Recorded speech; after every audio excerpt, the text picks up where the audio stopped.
நாம் தமிழர் கட்சியை ஏன் ஆதரிக்கணும், ஏன் நான் ஆதரிக்கிறேன், நாங்கள் ஏன் ஆதரிக்கணும், நாம் எல்லாரும் ஏன் ஆதரிக்கணும் என்றதை இதை விட சிறந்த எடுத்துக்காட்டுல சொல்ல முடியாது. நீங்களே இதை பாருங்க. ஒரு பத்திரிகையாளர் வந்து கர்நாடக முதல்வரை பார்த்து கேட்கிறாரு, நீங்க தண்ணி கொடுக்கல அப்படின்னு சொல்லி. அதுக்கு அவர் சொல்ற பதில் என்னன்னா, முதலமைச்சர் ஸ்டாலினே கேட்கல, நீ ஏன் கேட்கற அப்படின்னு. இதுதாங்க திராவிடம். அவன் அங்க வந்து தண்ணி கொடுக்க வேணாம்னு சொல்லிட்டு இங்க மண்ணை வெட்டி ஏற்றிட்டே இருப்பான், நம்ம கனிம வளத்தை அறுத்து வித்துட்டே இருப்பான். நாம இதை நம்பி அப்படியே நாசமா போறோமா? நாம தான் சிந்திக்கணும். சில பேர் நாம் தானே விமர்சிக்கிறோம், சீமான விமர்சிக்கிறோம் கிளம்பி இருக்கிறாங்க. அவனுக்கு யாருமே தமிழர்கள் இல்லை, எல்லாம் அந்த ரத்தம் தான். இதை உணர்ந்தீங்கண்டா பிழைச்சிக்குவீங்க, இல்லைன்னா உங்களை புதைச்சிருவாங்க. சிந்திங்க.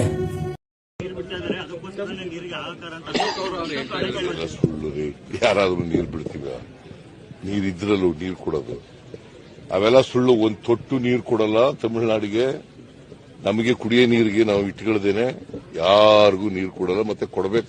ಅವ್ರು ಕೇಳೂ ಇಲ್ಲ. ಸುಮ್ನೆ ಯಾಕೆ ಕೊಡ್ತೀವಿ ನೀರ್ನ? ನೀರೆಲ್ಲಿದೆ ಕೊಡಕ್ಕೆ? ನೀರು ಕೊಡೋ ಪ್ರಶ್ನೆನೇ ಇಲ್ಲ. ತಮಿಳುನಾಡಿನವ್ರು ಕೇಳಿದ್ರು ಕೊಡಲ್ಲ, ಕೇಂದ್ರದವ್ರು ಹೇಳಿದ್ರು ಕೊಡಲ್ಲ. ಯಾರು